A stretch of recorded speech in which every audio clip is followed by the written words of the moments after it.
سامك مكان سوري هذا program كان قلينا ما أنت وحن سكول ما نمشن وحاوي على مسارك شيف أفتا إيران شيف إسحاق iyo chief Jumale hadda programka galina inaan ku sii dheeraado marri odayaashii iyo dhalinyaradii iyo haweenkii ayaan u hadlayaa marka waxaan rabaa si nadaam leh oo sharaf leh inaad u imaadiin oo meesha ugu hadashiin arrintaana maanta inaan mid ku soo koobnaan rabaa arrinta maanta waa calaamasaar mahadcelin waay wax kale meesha kama jiraan marka waxaan rabaa dadkii loo yeeran oo inay meesha ka hadlaan ay ku ekaadaan calaamasaarka ay ka bixin magacan lahaa ajendaga maanta noo imaan martida sharafta la soo dhawaada tulatula ku soo dhawaada gaanfur ku soo dhawaada waxaan ku codsanaa dadkii aan u yeeran inay laba daqiiqo badan ay qaadin odayaashii ayaan ku bilaabaa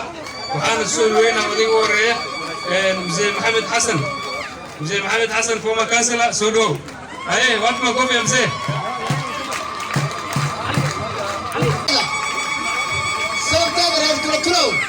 waxaa inta ka hor idin qora waa jiifif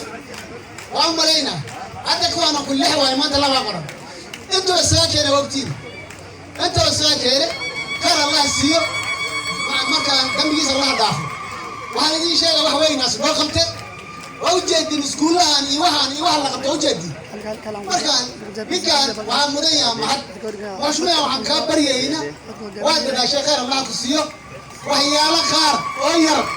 وادي من إسرائيل إيران ماشان بس أنا شيئا هنا أنا إلهي وأنا قبل هي برغت خير أنا أدير ما تقول إلهي ما حدا يسكت هذا وغير الوادي من ماشى والمقالة وين وهنوبة عنا إن ديوغي ورك يروح في كل يسواد است بسم الله الرحمن الرحيم لو قال لي دونا مشكورة صدقوا adiga iyo odayaashii qiimaha iyo qaayaha leh oo mar walba ay wax ka jiraan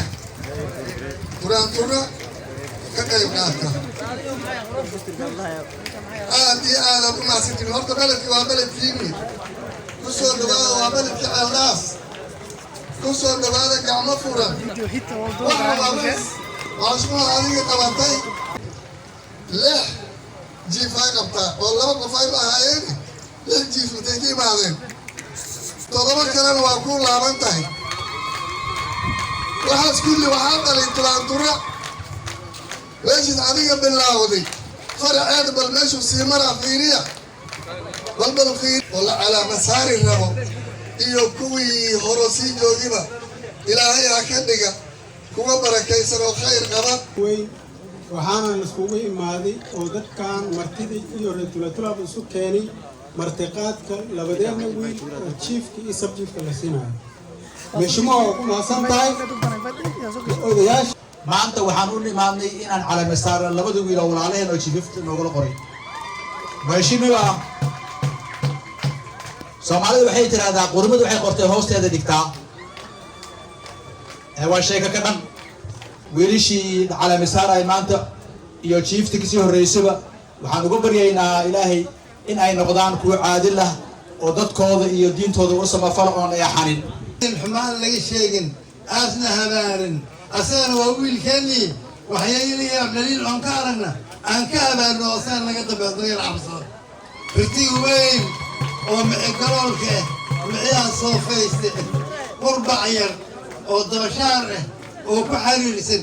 hadda intaas ku leeyahay waa qaniinana qurbac garbaa la kala goynaa ma maqle